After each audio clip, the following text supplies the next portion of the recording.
മന്ത്രി കെ.ബി. ഗണേഷ് കുമാറിനെ വെല്ലുവിളിച്ച പാലക്കാട് നഗരസഭ. പാലക്കാട് കെ.എസ്.ആർ.ടി.സി ബസ് സ്റ്റാൻഡിന് നഗരസഭ നമ്പർ നൽകുന്നില്ലെന്ന് തെറ്റായ പ്രചാരണം നടത്തുന്ന മന്ത്രി ചട്ടങ്ങൾ പാലിച്ച് അപേക്ഷ നൽകിയാൽ 24 മണിക്കൂറിനുള്ളിൽ നമ്പർ നൽകുമെന്നും പാലക്കാട് നഗരസഭ വൈസ് ചെയർമാൻ ഇ. കൃഷ്ണദാസ് പറഞ്ഞു. കെട്ടിട നിർമ്മാണ ചട്ടങ്ങളുടെ വലിയ ലംഘനമാണ് കെ.എസ്.ആർ.ടി.സി ബസ് സ്റ്റാൻഡിലെന്നും എന്തെങ്കിലും അപകടമുണ്ടായാൽ ഉത്തരവാദി മന്ത്രിയാണെന്നും ഇ. കൃഷ്ണദാസ് ആരോപിച്ചു.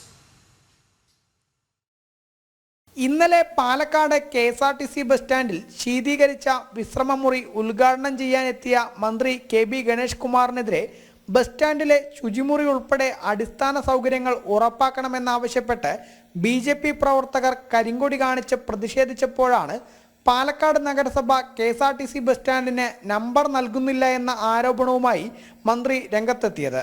എന്നാൽ മന്ത്രി കെ.ബി. ഗണേഷ് കുമാർ തെറ്റായ പ്രചാരണമാണ് നടത്തുന്നതെന്ന് നഗരസഭ വൈസ് ചെയർമാൻ ഇ. കൃഷ്ണദാസ് പറഞ്ഞു. കെട്ടിട നിർമ്മാണ ചട്ടങ്ങൾ ലംഘിച്ചതിനാലാണ് നമ്പർ നൽകാത്തത്. ബസ് സ്റ്റാൻഡിന് ഇതുവരെ ഫയർ NOC ലഭിച്ചിട്ടില്ല. കൂടാതെ സെപ്റ്റേജ് ട്രീറ്റ്മെന്റ് പ്ലാന്റ് ഇല്ല എന്നും കക്കൂസ് മാലിന്യം പ്രദേശത്തെ ഹൗസിംഗ് കോളനിയിലേക്കാണ് ഒഴുക്കി വിടുന്നത് എന്നും നിരവധി കടകൾ നിർമ്മിച്ച് ചട്ടങ്ങൾ നഗ്നമായി ലംഘിച്ചിരിക്കുകയാണെന്നും നഗരസഭ വൈസ് ചെയർമാൻ ഇ. കൃഷ്ണദാസ് പറഞ്ഞു.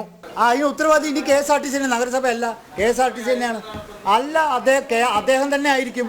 നിയമവിരുദ്ധമായി കെട്ടിട നിർമ്മാണം നടത്തി യാതൊരു വിധത്തിലുള്ള മാനദണ്ഡങ്ങളുമില്ലാതെ 5ഉം 6ഉം പെട്ടിക്കടകൾ അവിടെ നിരത്തി വെച്ച് ആ പെട്ടിക്കടകളിലൊക്കെ ചായയ്ക്ക് വേണ്ടിയിട്ട് അടുപ്പ് കൂട്ടി ഇതേതെങ്കിലും ഒന്ന് കത്തിയാൽ അതിൻ്റെ പൂർണ്ണ ഉത്തരവാദിത്വം മന്ത്രിയായ ശ്രീമാൻ കെ.ബി. ഗണേഷ് കുമാറിനായിരിക്കും. കെ.എസ്.ആർ.ടി.സി ഒക്യുപ്പൻസിക്ക് വേണ്ടി നമ്പർ ഇടാൻ പോലും ആദ്യം തയ്യാറായിരുന്നില്ല.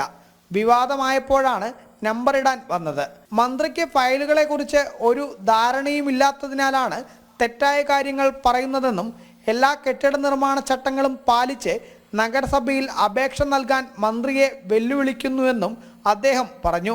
മന്ത്രിക്ക് ഇതിനെപ്പറ്റി ഒരു ധാരണയില്ലെന്ന്. ഇത് എന്താണ് ഫയലെന്ന് അദ്ദേഹം പഠിച്ചിട്ടുണ്ടോ? അദ്ദേഹത്തിന് ഇതിനെക്കുറിച്ച് ഒരു ധാരണയില്ല. ഏതെല്ലാം വിധത്തിലാണ് ഇവിടെ നിയമവിരുദ്ധമായി കെട്ടിടം കെട്ടിയിരിക്കുന്നതെന്ന് അദ്ദേഹത്തിന് അറിയില്ല. കെ.എസ്.ആർ.ടി.സി ഓക്യുപ്പൻസിക്ക് വേണ്ടി നമ്പർ ഇടാൻ വേണ്ടി ആപ്ലിക്കേഷൻ പോലും തന്നിട്ടില്ല.